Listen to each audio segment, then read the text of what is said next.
Subhanaka la ilma lana illa ma 'allamtana innaka antal alimul hakim. Rabbi shrah li sadri wa yassir li amri wahlul 'uqdatam min lisani yafqahu qawli. Amma ba'd. Alhamdulillah ala ni'matil Islam, alhamdulillah ala ni'matil iman, wa kafa biha min ni'mah. Alhamdulillah, segala puji bagi Allah Subhanahu wa taala yang memberikan kita hidayah Islam, yang memberi kita hidayah iman, yang memberi kita keadaan yang aman, yang memberikan kepada kita hati serta pikiran yang tenang, sehingga di waktu ini, di saat ini, di malam yang penuh berkah ini, kita ditakdirkan oleh Allah Subhanahu wa taala untuk berkumpul bersama-sama mengkaji, memahami, mencari tahu, mendekat kepada seseorang yang dijadikan oleh Allah Subhanahu wa taala sebagai rahmat terbesar bagi umat manusia. Seseorang yang diadakan, diciptakan oleh Allah Subhanahu wa taala untuk menjadikan kita sebagai manusia yang seutuhnya, untuk menjadikan kita hamba-hamba yang ngerti tujuan hidupnya, untuk menjadikan kita seseorang yang mengerti makna dari kehidupan yang sebenarnya, menjadikan kita hamba-hamba yang paham untuk apa kita hidup dan kemana kita akan kembali, untuk tujuan apa kita diciptakan dan kemana kita nanti akan pulang.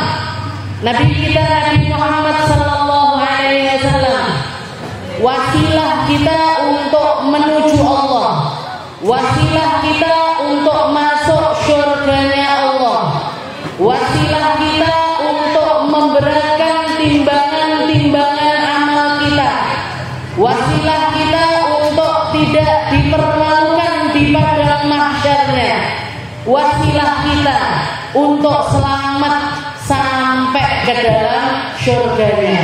Mugi-mugi kita, anak cucu kita, keluarga kita, guru-guru kita, orang-orang yang kita cintai semuanya dikasih sama Allah Ta'ala akidah yang lurus, dikasih sama Allah Ta'ala hati yang tulus, dikasih sama Allah Ta'ala rezeki-rezeki yang akan membawa mereka menuju ke surganya Allah Subhanahu wa ta'ala.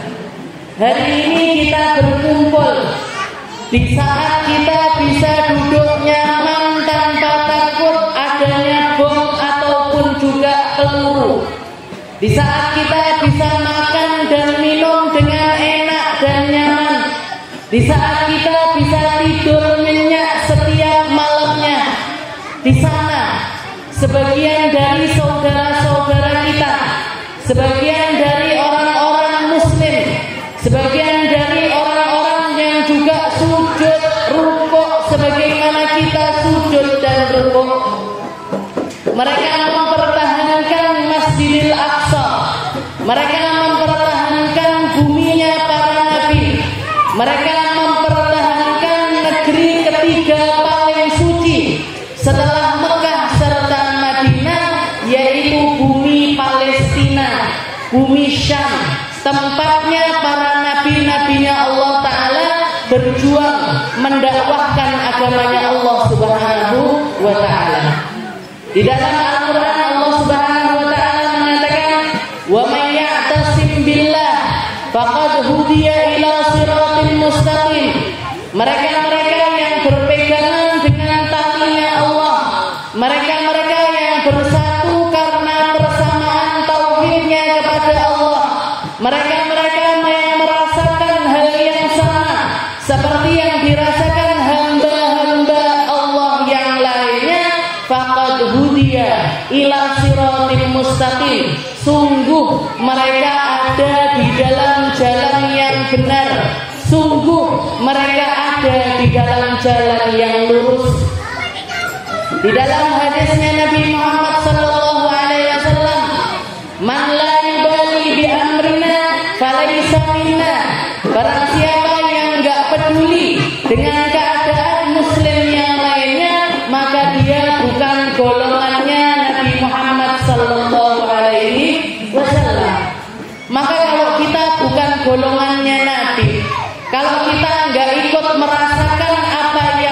terjadi kalau kita memilih untuk menjadi orang-orang yang diam, abu-abu, tidak berpihak kepada siapapun dengan alasan kemanusiaan, dengan alasan perdamaian, dengan alasan ini, itu, dan lain sebagainya, kita ada di dalam golongan yang mengkhawatirkan, karena itu bukanlah golongannya Nabi Muhammad sallallahu alaihi wasallam. Di dalam hadis yang lainnya Nabi Muhammad juga mengatakan, innal iman syu'bah, sesungguhnya iman itu ada lebih dari nilai dari keimanan atau buah dari keimanan, itu ada lebih dari 67 cabang. A'laha kalimatu la ilaha illallah wa adnaha imatatul adha 'anil thariq.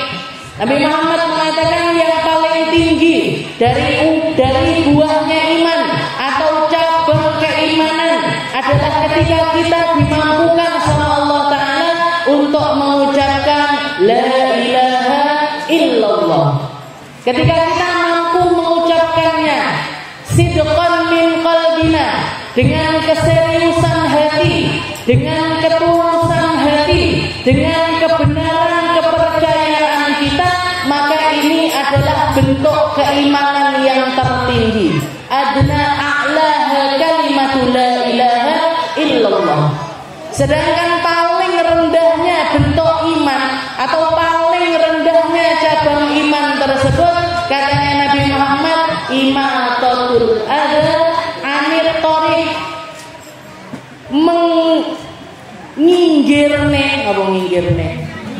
nyingkirkan sesuatu yang bikin bahaya yang ada di tengah jalan.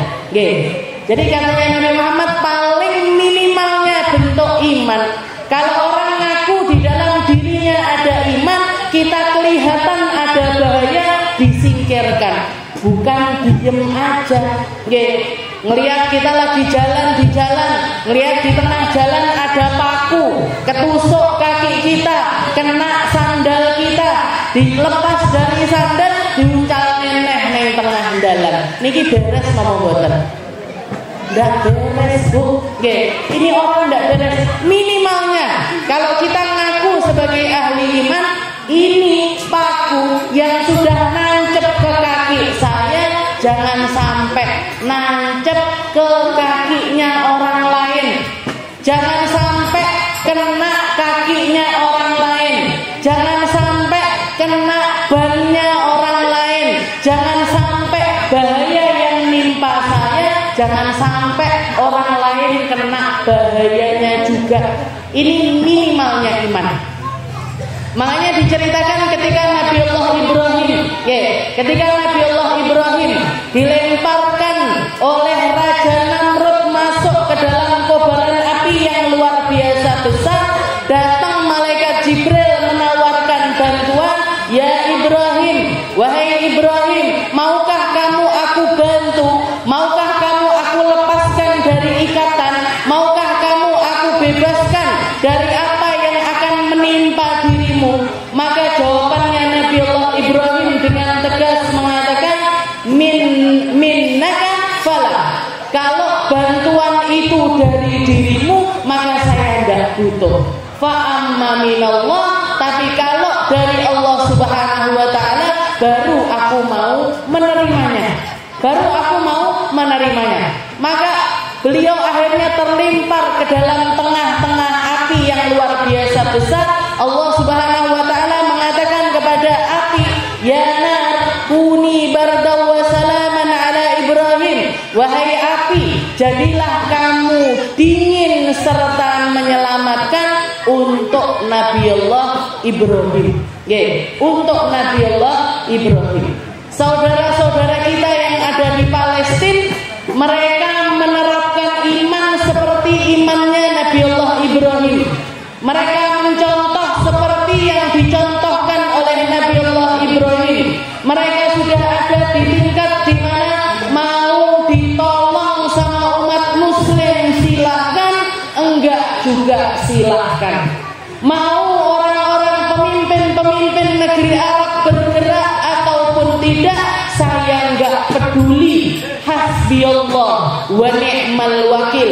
Kalimat yang paling sering keluar dari lisan-lisan mereka, cukup Allah sebagai Tuhanku, sebagai penolongku, sebagai wakilku, sebagai seseorang yang akan menolongku, sebagai yang akan membebaskanku, sebagai yang akan memerdekakan negeri ini.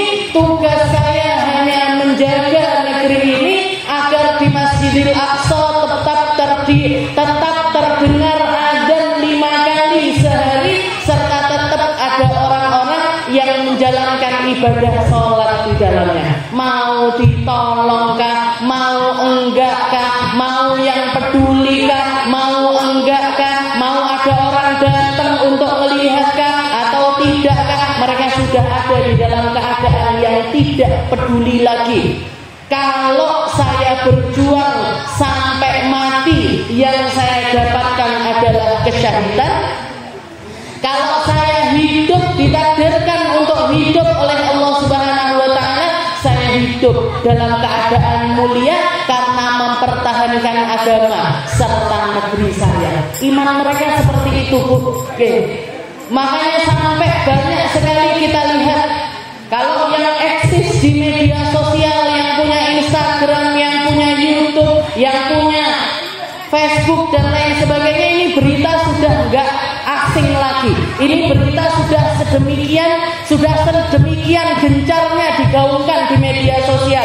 Dan kalau kita mau tahu, yang nyampe ke kita itu enggak sampai 1% dibandingkan apa yang benar-benar terjadi di sana. Sore tadi saya scroll, saya juga lihat di Instagram berita terakhir, berita-berita yang paling akhir.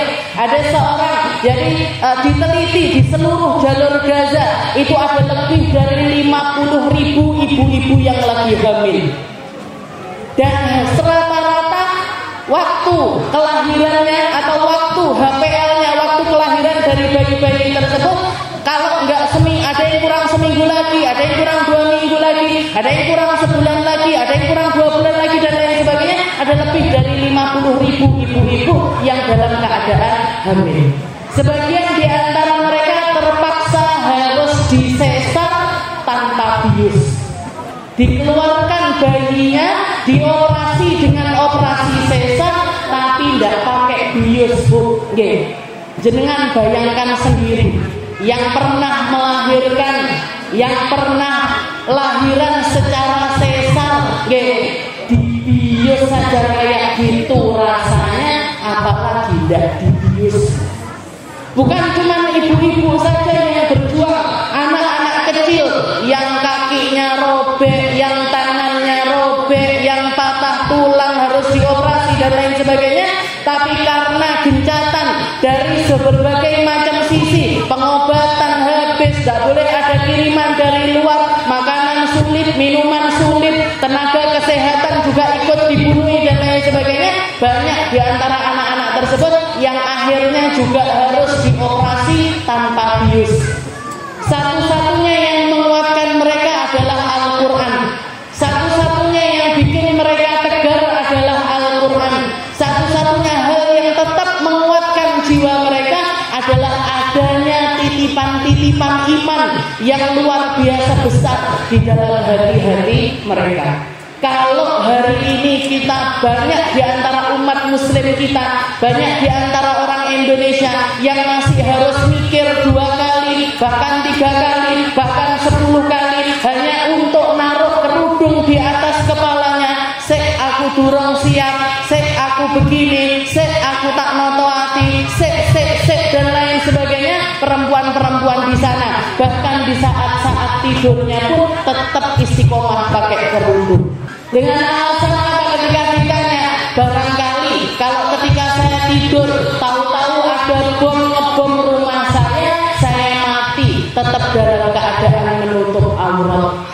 Ini, Bu, imannya mereka yang dicontoh ketegarannya Nabiullah Ibrahim. Dan di dalam kisah Nabiullah Ibrahim, di situ kita juga dihadirkan beberapa kisah. Ada seekor burung pipit yang bolak-balik ngambil air dari sungai, dilemparkan ke apinya Nabiullah Ibrahim, ngambil lagi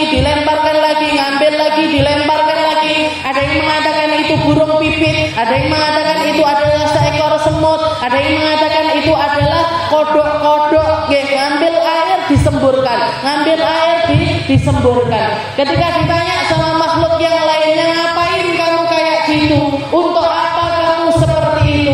Mereka mengatakan, kalau walaupun yang aku lakukan ini nggak mungkin memadamkan apinya Nabiullah Ibrahim, tapi setidaknya saya tahu persis di mana tempat saya.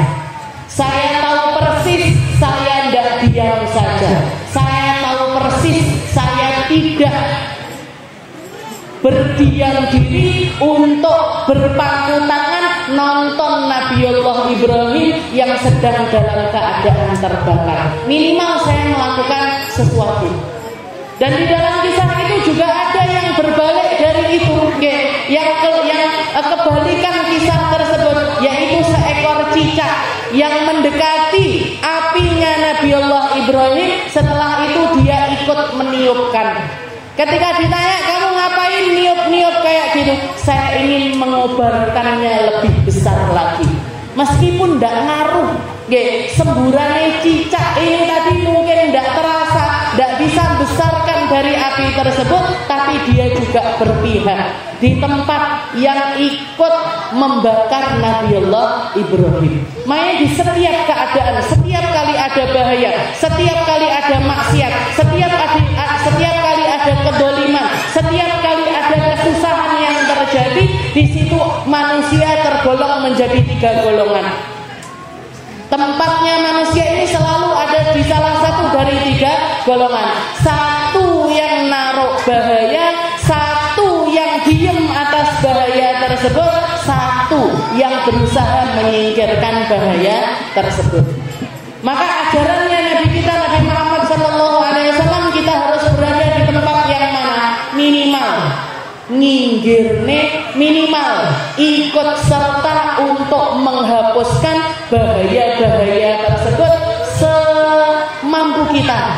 Kalau yang bisa ngomong ya pakai omongan, yang punya harta ya meluangkan hartanya, yang bisanya doa ya didoakan, biar kita tahu persis di mana tempat kita ketika kita melihat hal-hal yang semacam itu.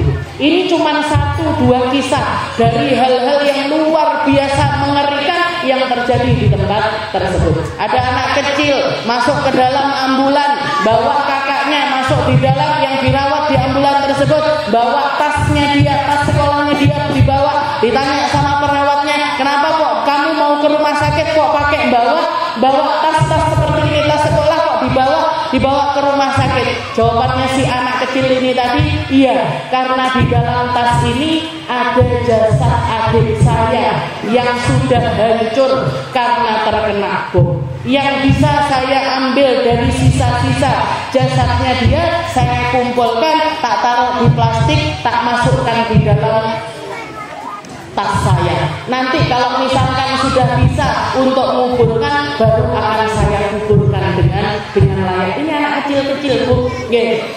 Sampai kabar yang terakhir, sudah lebih dari 8.500 orang yang mati. Itu belum yang mungkin terkubur hidup-hidup di bawah reruntuhan dan lain sebagainya. Itu sudah lebih dari 8.500. Dan 42%-nya, hampir 50%-nya adalah anak-anak dan juga bayi-bayi.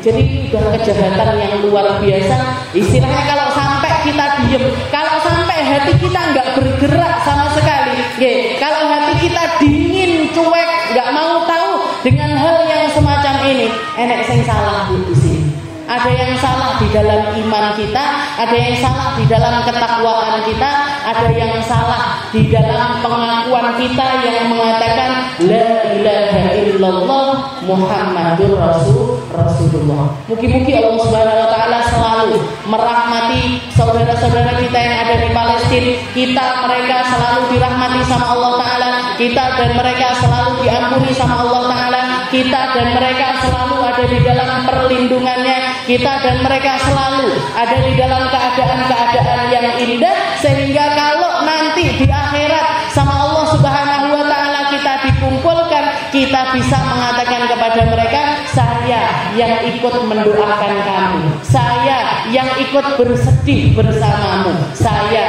yang ikut andil di dalam perjuanganmu semampu yang saya bisa lakukan. Minimal kita tahu persis, tidak diem, apalagi pro sama para pembantai tersebut. Nauzubillah min dzalik. Jadi ini, jadi sesuatu yang didatangkan sama Nabi Muhammad SAW semuanya jelas. Tidak ada kata-kata satu tak netral lah. Saya ndak A, ndak B, saya ndak Israel, ndak Palestina. Jangan-jangan nanti kita juga ada di tengah-tengah. Ndak neng surga, ndak neng neraka.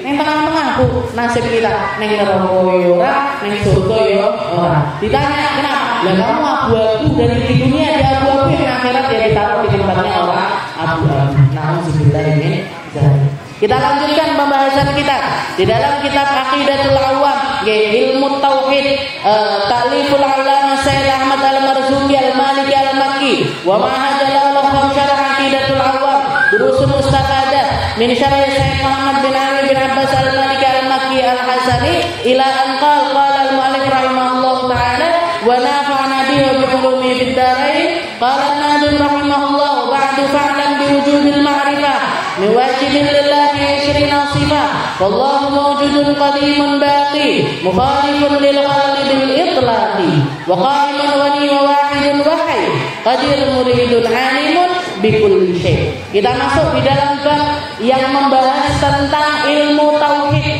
yang bahas tentang sifat wajibnya Allah, sifat mustahilnya Allah, serta sifat jaiznya Allah. Apa yang wajib kita imani dari sifat-sifatnya Allah, dan apa yang mustahil ada di dalam sifat-sifatnya Allah, serta yang jaiz, yang boleh dilakukan oleh Allah Subhanahu wa ta'ala.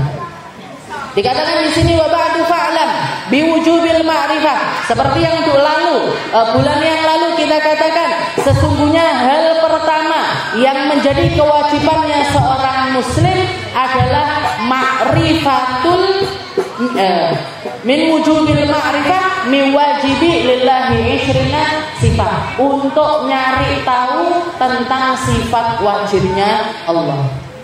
Dan kewajibannya ini, kewajiban untuk iman kepada Allah Ta'ala ini adalah kewajiban individual, tidak bisa diwakilkan atau dengan cara ikut-ikutan, nggak bisa. Lek jenengan sholat, tidak pernah belajar ilmunya sholat, tidak pernah belajar fikih sholat, tapi jenengan sholat, lah kamu sholat dengan caranya siapa? Yo bapakku sholat, aku melok sholat. Ibuku sholat, aku melok sholat. Sholatnya gimana? Ya subuhnya 2 rakaat, duhurnya 4 rakaat, asarnya 4 rakaat. Kayak yang dilakukan sama ibu saya, baca Fatihah, takbir, baca Fatihah, rukuk, sujud dan lain sebagainya. Kamu tahu nggak mana yang wajib dari sholat ini? Nggak tahu. Yang sunnah tahu nggak? Nggak tahu. Pokoknya kabeh koyok-koyok harus ada. Dua iftitah harus ada. Bacaan Quran setelah Fatihah dianggap semuanya adalah sesuatu yang wajib. Gimana hukum sholatnya orang ini? Sah. Hukumnya orang tersebut yang ilmunya itu ilmu ikut-ikutan, yang ilmunya itu cuma ngelihat, oh orang begini, saya juga begini. Oh Fatihah yang diajarkan sama saya begini, saya juga begini. Boleh, sah sholatnya. Tapi kalau masalah akidah nggak bisa. Sudah pernah belajar ilmu 20 sifatnya Allah Ta'ala? Nggak pernah. Pernah belajar ilmu tauhid? Nggak pernah. Pernah belajar ilmu akidah? Nggak pernah. Berarti wajib untuk belajar, harus untuk belajar. Ben anak wae lah sing belajar, aku tak neng omah wis wayahe masak-masak ae, resik-resik omah dan lain sebagainya. Nggak bisa. Harus belajar sendiri. Anaknya harus belajar, ibunya harus belajar, suaminya harus belajar, ponakannya harus belajar, bahkan kakek nenek sekalipun kalau belum pernah pernah belajar ilmu tauhid, wajib hukumnya untuk belajar. Lek ndak belajar pripun? Dosa. Kalau nggak belajar gimana? Imannya ndak sah. Nggih, imannya tidak sah. Nauzubillah min dzalik. Jadi yang pertama yang wajib untuk kita lakukan adalah ma'rifatul ilah. Min wajibil lillahi 20 sifat. Termasuk diantaranya adalah ilmu sifatnya Allah Ta'ala yang 20. Yang kita pelajari dari ilmu sifatnya Allah Ta'ala ini apa? Yang kita wajib tahu dari hal tersebut apa? Minimal kita tahu tentang sifat-sifat tersebut dan meyakininya dengan keyakinan yang sepenuhnya. Sifat wajibnya Allah Ta'ala wujud, qidam, baqa, mukhalafatun lil hawadith, qiyamuhu binafsi, wahdaniyah, qudrah, iradah, ilmu, hayah, sama, basar, kalam, qadiron, muridan, napa? Aliman, napa? Hayyan, sami'an, basiran, mutakalliman. Berarti sampun ngerti nggih. 20 sifat itu jenengan semuanya paham kalau itu adalah sifat wajibnya Allah. Setelah itu dari sifat-sifat tersebut perlu dipelajari. Walaupun ini tidak sampai ke tingkat wajib, tidak sampai ke tingkat wajib. Jadi minimalnya adalah kita tahu dan memahami tentang sifat-sifat tersebut. Setelah itu berusaha untuk menggali lebih dari ilmu-ilmu tersebut. Jadi sifat wajibnya Allah Ta'ala yang pertama adalah wujud. Apa dalilnya Allah Ta'ala ini wujud? Kalau orang nanya dalil, tahu jenengan dalil? Petunjuk. Apa bukti kalau Allah Ta'ala itu memang benar-benar ada?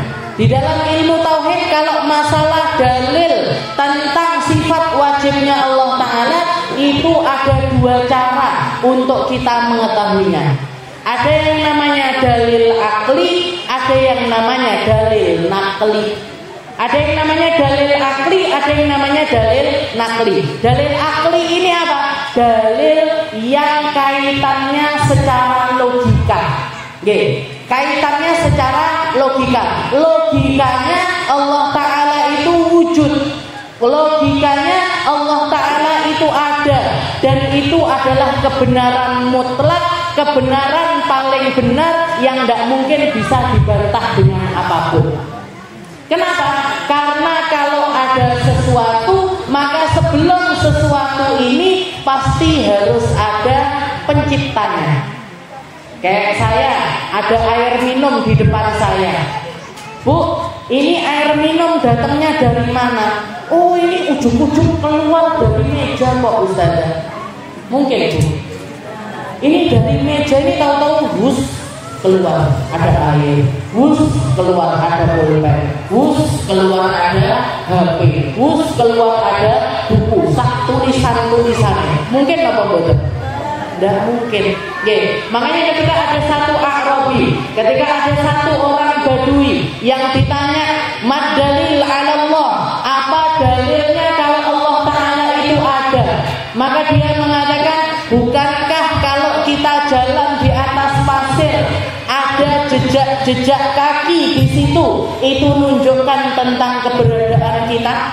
Bukankah ketika kita melihat ada kotoran hewan, itu menunjukkan kalau ada hewannya? Bukankah kalau kita melihat ada rerumputan yang terinjak, menunjukkan kalau ada yang menginjaknya? Maka ketika kita melihat langit, melihat bumi, melihat bintang, melihat bulan, melihat pohon-pohonan, melihat pasir dan lain sebagainya, bahkan ketika kita melihat kepada diri kita masing-masing, ketika kita melihat kepada diri kita masing-masing, mungkin enggak semua ini ada tanpa ada penciptanya? Enggak mungkin.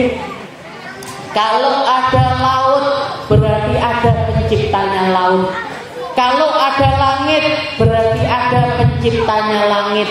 Kalau ada bulan bintang, berarti ada penciptanya bulan bintang. Kalau ada manusia, berarti ada sang pendesain manusia yang naruh mata kita jejer di tempatnya, yang naruh hidung kita tepat di tempatnya, yang desain mulut kita sedemikian rupa, yang bikin ada yang kulitnya hitam, ada yang kulitnya coklat, ada yang kulitnya putih, ada yang kulitnya sawo mateng dan lain sebagainya. Siapa yang ngasih warna ini tadi? Siapa? Yang ngasih warna-warna tersebut pastinya adalah Allah Subhanahu wa ta'ala. Itu namanya dalil akli, dalil secara akal, logika. Logikanya kalau ada sesuatu berarti ada pencipta dari sesuatu tersebut. Kalau ada yang bikin kayak kita sekarang ini di majelis, kita melihat di situ ada gorden-gorden, kita melihat di sini ada sound system, kita melihat ada tembok yang warnanya biru. Mungkin tembok ini ujuk-ujuk dari biru?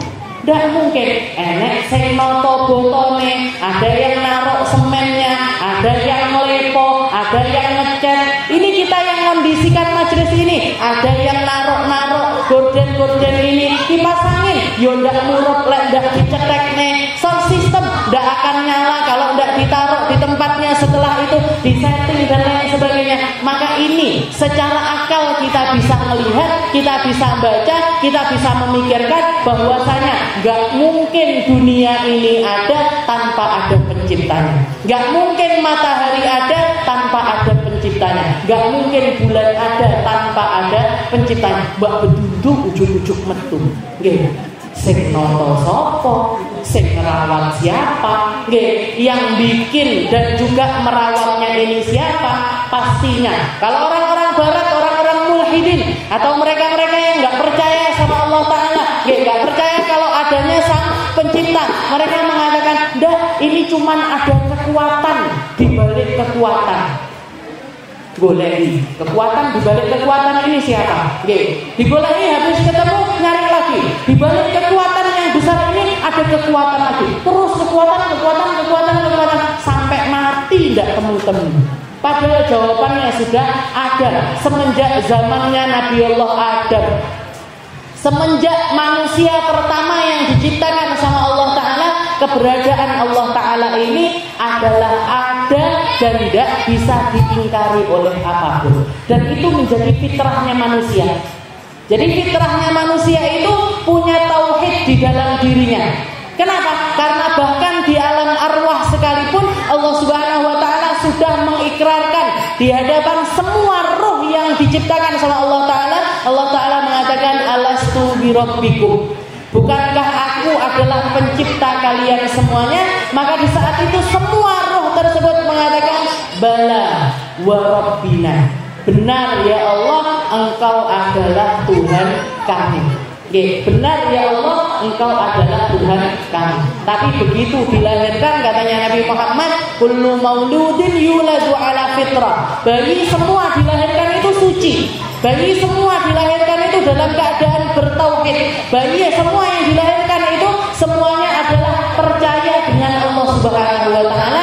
Tapi bapak ibunya yang menasronikan mereka, yang meyahudikan mereka, yang memajusikan mereka, yang bikin mereka tambah jauh dari Allah Subhanahu wa Ta'ala, itu adalah orang tua mereka.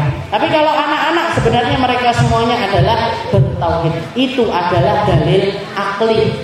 Jadi kita secara logika aja bisa mikir, tidak mungkin dunia ada tanpa ada pencipta. Ya, itu namanya dalil akli. Setelah itu ada yang namanya dalil nakli. Dalil nakli itu apa? Dalil yang datangnya itu dari Al-Quran.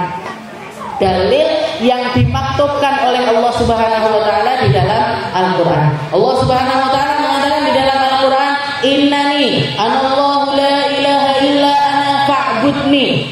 Katakan wahai Muhammad, sesungguhnya akulah Tuhan yang tidak ada Tuhan selain aku, maka sembahlah aku. Ini perkataannya Allah Subhanahu wa taala. Jadi satu-satunya Tuhan adalah Allah.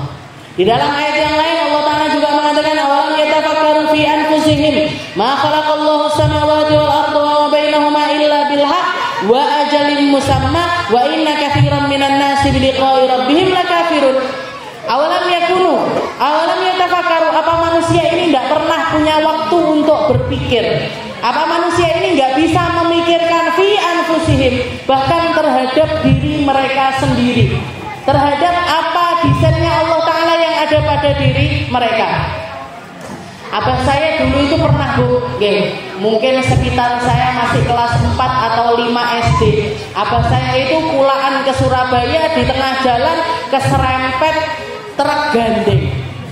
Mobilnya malik, abah saya di belakang sama buku-buku, karena kulaan buku sama buku-buku jatuh, kesokan oli dan lain sebagainya. Tapi alhamdulillah selamat dikeluarkan, walaupun mobilnya remek, supirnya loncat dari mobil. Abah saya begitu ditepikan, duduk di bawah pohon. Setelah itu ngelihat ke tangannya. Alhamdulillah berijine untung. Alhamdulillah tidak kelong sama sekali. Alhamdulillah tidak ada yang diambil sama sekali sama Allah Subhanahu wa ta'ala. Ini kata abah saya sambil melihat ke jarinya, ini kalau misalkan jempol saya aja yang diambil, dah neo repote urip, dah neo susahnya hidup saya. Jenengan kalau mau tahu nikmat atau besarnya nikmat dari apa yang dikaruniakan sama Allah Ta'ala, jenengan jajal nikmat tersebut, jenengan ambil atau diminimalkan fungsinya. Kayak minimal nih, kita punya jari 5, jenengan coba, ndak usah seminggu atau 2 minggu, sehari aja jenengan jajal jempol ini, jenengan ngeten diisolasi. Diisolasi. Jadi kalau mau tahu nikmatnya jempol, ini jenengan isolasi. Jenengan rasakan hidup sehari aja tanpa jempol. Arepe nulis angel, gitu.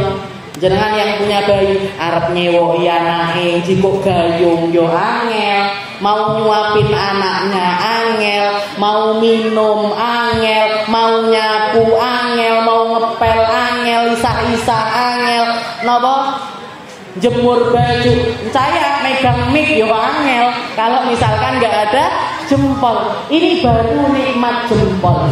Belum jari telunjuk, belum jari tengah, belum jari manis, belum jari kelingking, belum sendi-sendi yang ada di jari, belum sendi-sendi yang ada di tangan, belum aliran darahnya, belum ototnya, belum kulitnya, belum yang lain-lain. Baru ngomongin jempol aja, baru ngomongin tentang jempol aja, repotnya hidup sehari tanpa jempol. Itu yang seringkali diceritakan sama abang saya. Kalau ada orang datang ke abang saya, aslinya anak ini, kalau kita punya anak itu apa harus diakikoi? Apa harus akikoh itu apa harus? Kalau punya anak laki-laki akikoh 2 kambing, anak perempuan 1 kambing, itu apa wajib? Nanyanya seperti itu. Abang saya bukan orang alim, abang saya bukan orang yang pernah belajar ilmu agama. Mondok emek sekali tok di pondok Prigi. Jangan tahu pondok Prigi? Tidak tahu. Niku loh, pantai putih, pasir putih ke atas sedikit. Niku di situ ada cottage, ada hotel-hotel yang disewakan. Abang saya nginep sehari di situ. Namanya pondok Prigi. Jadi tidak di pesantren. Abang saya tidak pernah pesantren. Tidak ngerti bahasa Arab, tidak ngerti ilmu-ilmu, nggak bisa baca kitab dan lain sebagainya. Jadi ketika ada orang nanya-nanya seperti itu, ngomongnya pakai logika. Sama abah saya ditanyain, tidak apa-apa, kamu tidak akikoh pun tidak apa-apa. Kamu tidak akikoh, anakmu lain tidak mau akikohi, tidak apa-apa. 2 anak lanang mau akikohi kambing 1 juga tidak apa-apa. Bahkan kalau kamu punyanya ayam juga mau kamu akikohi pakai ayam juga tidak apa-apa. Tidak akikoh aja loh, tidak apa-apa, tidak wajib. Tapi setelah itu dibalik sama abah saya.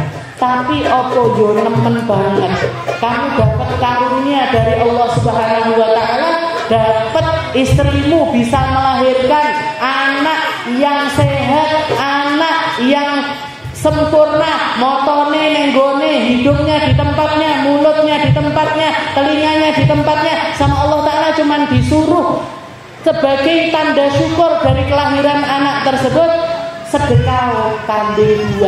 Kalau anakmu perempuan sedekah kambing 1. Kok yondak dilakoni? Jajar. Kalau misalkan Allah Ta'ala ketika istrimu hamil, setelah itu tempatnya, tempat nggak usah tempatnya, kita semuanya punya jari 10, ujuk-ujuk anakmu ditambahi sama Allah Ta'ala jarinya 1 aja, jadi 11. Ndak podo karo kancane. Niki bingung napa mboten jenengan? Bingung bisa.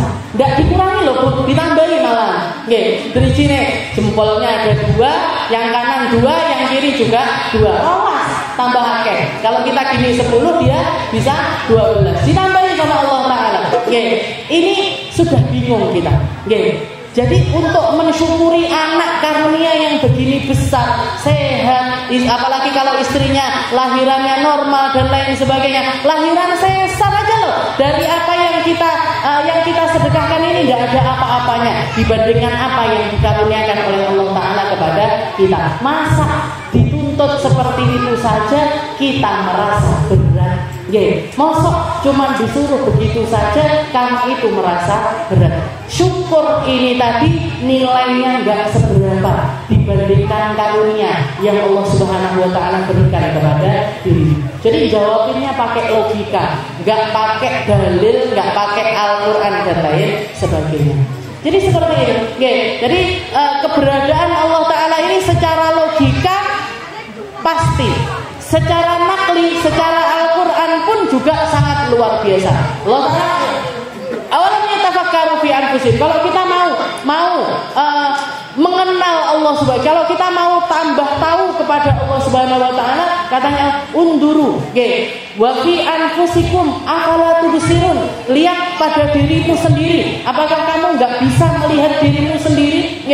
Mulai di sini awalnya tafakkaru fi anfusihim. Awal mereka nggak pernah mikirkan tentang dirinya. Dikasih rambut di tempatnya, dikasih. Ini masalah rambut aja, Ada yang namanya rambut alis, ada yang namanya rambut niki, apa namanya? Bulu mata, ada rambut di bagian kepala. Ini sama-sama rambut, tapi ditumbuhkannya sama Allah Ta'ala beda-beda. Jajal kalau misalkan alising jenengan tumbuhnya sama kayak rambut ini, tambah tuh terus. Dah neo repote, wong ibu-ibu itu loh, sudah ditoto sama Allah Ta'ala, sudah ditata, alisnya sudah ditata, sek diowahi digambari di atasnya. Dah neo kalau ini tumbuhnya tambah panjang, tambah repot. Yang dandannya kalau mau pergi-pergi sak jam, iso tambah 2 jam nih mangki. Jadi istilahnya dari apa yang ada di dalam diri kita aja kita bisa mentafakurinya. Yang ini tumbuhnya terbatas, yang ini tumbuhnya terbatas, yang ini tidak terbatas. Dan kalau misalkan kita punya bulu-bulu di wajah kita, tapi bulu-bulunya ini juga kecil-kecil. Wa fi anfusikum. Katanya Allah Ta'ala, awalam yatafakkaru fi anfusihim. Ma khalaqallahu fis samawati wal ardi wa ma bainahuma illa bil haqq. Yang diciptakan sama Allah Ta'ala di langit ataupun bumi semuanya adalah kebenaran, semuanya di tempatnya masing-masing, semuanya sesuai dengan kadarnya masing-masing. Tidak ada yang cacat dari ciptaannya Allah Subhanahu Wa Ta'ala. Ciptaannya Allah Ta'ala itu semuanya sempurna, tidak ada yang cacat sama sekali. Tapi kok ada orang yang bisa melihat, ada orang yang nggak bisa melihat. Ada orang yang dikasih penglihatan normal, ada yang dikasih penglihatan tidak normal. Apa ini cacat? Cacat di mata manusia, tapi tidak cacat di sisi Allah Subhanahu Wa Ta'ala. Nah, ketika ada seorang yang dikasih ujian sama Allah Ta'ala buta, datang ke Nabi Muhammad, ya Rasul, saya ini buta kedua mata saya. Katanya Nabi Muhammad, bersabarlah, walakal jannah, maka kamu akan mendapatkan surga karena ujian kesabaran dari kedua mata tersebut. Illa bil haqqi wa ajalin musamma. Dan semua ciptaannya Allah Ta'ala punya akhir-akhir waktu. Semuanya ada expirednya, semuanya ada masa akhirnya, semuanya akan menerima ajalnya masing-masing. Kita kapan ini sekarang kita ada, dulunya kita nggak ada, dan nanti juga kita akan kembali kepada ketiadaan. Berarti apa? Yang diciptakan sama Allah Ta'ala untuk kita ini ada masa akhirnya. Kapan masa akhirnya tersebut? Mati. Ketika kita diwafatkan sama Allah Ta'ala, berarti jatah kehidupan kita selesai. Dan semua makhluknya Allah Ta'ala punya waktunya masing-masing. Matahari, apakah nanti akan dihancurkan sama Allah Ta'ala? Iya. Bulan, apakah nanti akan dihancurkan sama Allah Ta'ala? Iya. Bumi, apakah nanti akan dihancurkan sama Allah Ta'ala? Iya. Kapan itu? Kiamat. Jadi semuanya ila ajalim musamma, tinggal nunggu waktunya masing-masing, tinggal nunggu expirednya masing-masing, tinggal nunggu umurnya masing-masing. Pohon-pohon, daun-daun, enek sing ada yang masih seger, ada yang jatuh, ada yang berjatuhan. Berarti yang jatuh ini apa? Ajalnya selesai, masa waktunya dia untuk hidup. Ila ajalil musamma. Wa inna katsiran minan nasi bi ayat liqa'i rabbihim lakafirun. Tapi mayoritas manusia sudah dibentangkan bukti-bukti sedemikian rupa, sudah dikasih semua buktinya yang secara logika ataupun secara Al-Qur'an, tapi sebagian besarnya masih tetap berada di dalam kekafiran, masih tetap berada di dalam kemaksiatan, masih tetap berada di dalam pembangkangan kepada Allah Subhanahu wa Ta'ala.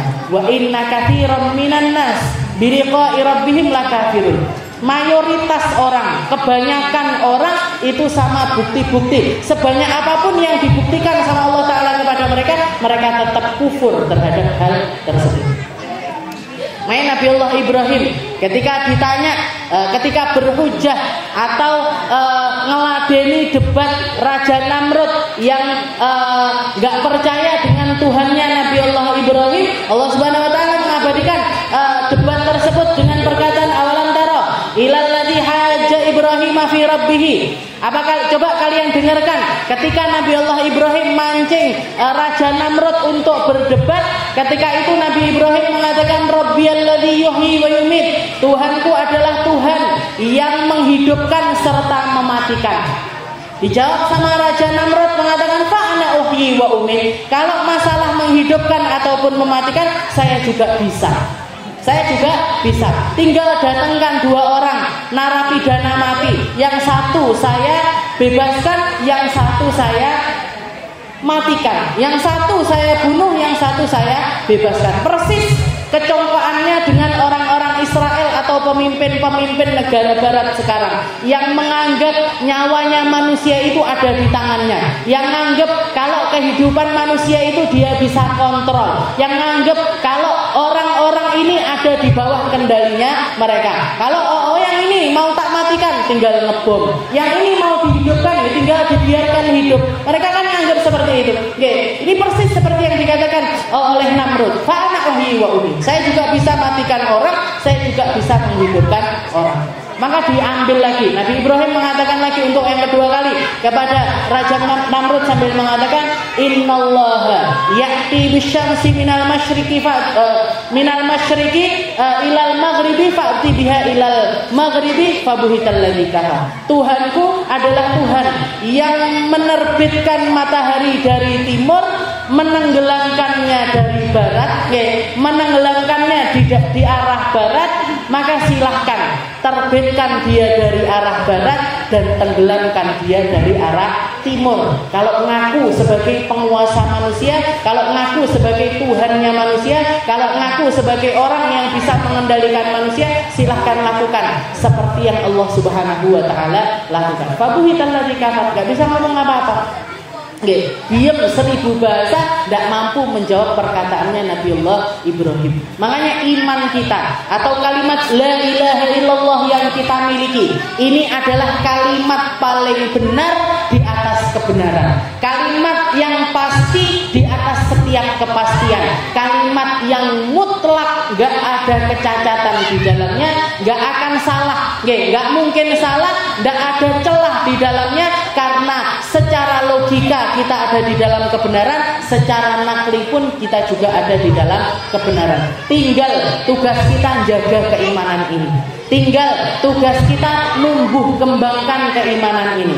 Tinggal tugas kita melakukan seperti apa yang kita ikrarkan sehari 5 kali di dalam sholat kita. Inna sholati wa nusuki wa mahyaya wa mamati lillahi rabbil alamin. Inni wajjahtu wajhiya lilladzi fataras samawati wal ardh. Ya Allah, saya selalu dan selalu menghadapkan jiwa saya kepadamu. Saya berumah tangga karenamu. Saya mandang suami saya karenamu. Saya bekerja karenamu. Saya didik anak-anak karenamu. Saya hidup karenamu. Saya mati karenamu. Saya belajar karenamu. Saya pergi ke sini karenamu. Saya pergi ke sana karenamu. Ini yang kita ikrarkan sehari 5 kali. Inni wajjahtu wajhiya lillahilladzi fataras samawati wal ardh. Sedang apa kita? Sedang menuju kemana kita? Sedang menghadap kepada siapa kita? Di dalam seluruh kehidupan kita ini yang kita tuju adalah Sang Fatiras samawati wal ardh, yang menciptakan bumi langit, yang merawat bumi langit, yang mempertahankan bumi dan juga langit, yang merawat semua yang ada di dalamnya, yang gak pernah tidur, gak pernah ngantuk, gak butuh makan, gak butuh minum, maha mendengar, maha melihat, maha menyaksikan, maha segala-galanya, yaitu Allah Subhanahu wa ta'ala. Mugi-mugi akidah kita dijaga terus sama Allah ta'ala. Mugi-mugi rahmatnya Allah ta'ala selalu menyertai kita. Mugi-mugi yang dosa-dosa kita yang kita merasa ataupun tidak merasa diampuni semuanya sama Allah ta'ala. Mugi-mugi kita dan saudara-saudara kita, terkhususnya yang ada di Palestina, mugi-mugi selalu dan selalu disabarkan sama Allah ta'ala, selalu dan selalu dikuatkan sama Allah ta'ala, selalu dan selalu diangkat derajatnya oleh Allah Subhanahu wa ta'ala, sehingga kita dan mereka berada di tempat yang sama, sehingga kita dan mereka di dalam satu perjuangan yang sama, sehingga kita dan mereka selalu ada di dalam golongan yang sama, yaitu golongannya Nabi kita Nabi Muhammad sallallahu alaihi wasallam, yang dengannya kita semoga mendapatkan syafaatnya, yang dengannya semoga kita dapat keselamatan darinya, yang dengannya semoga dunia dan akhirat kita menjadi sesuatu yang selalu sejahtera. Ala hadhihi niyyah wa ala niyatin salihah wa ila hadratin Nabi Muhammad sallallahu alaihi wasallam bisirril Fatihah.